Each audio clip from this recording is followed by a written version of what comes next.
स्त्री लोकटी को ता स्वामी सब मारे दिनकर जंत्रणा असह्य होबारु स्त्री लोकटी कौन कला ना बाबा पाख पलैला बाबा को पचारा कहला बाबा मो स्वामी सब मत बाड़ौची आपड़ किसी गोटे बाट बतातु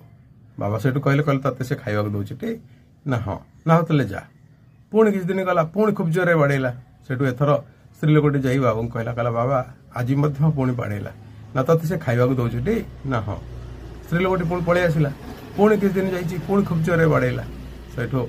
पुणी बाबा को जाई गुहार कला कहला बाबा आज पुणी बाड़ेला ना तो से खाइबा दौर टी स्त्री लोकटी कहला मु आसुची आपण पाखे मो दुख जनाऊँगी आप खाली पचारुंट खाइबा दौर टी यार किसी गोटे बाट कहूना ना बाट कौन कह पूर्व जन्म तू तार सावत माँ है तू ताको खाइबा को दौन किंतु कथा कथा के मारू काम बताऊ सब प्रकार जंत्रणा ताको दौ किंतु ए जन्म तोर से स्वामी हेले भी ता अभ्यास से छाड़ी पारुनी आउ से तते बाड़ौची तेणुक यार तो किसी बाट ना जदि आउ कौन जन्म हम जदि से सुधर किंतु एबे ए जन्म तते सब किसी सहिबाक पड़ो तेणुक दर्शक बंधु कर्मर फल निश्चित अच्छी आमे कौन हवा कौन नहीं सब जिनस पूर्व जन्म उपर निर्भर करे।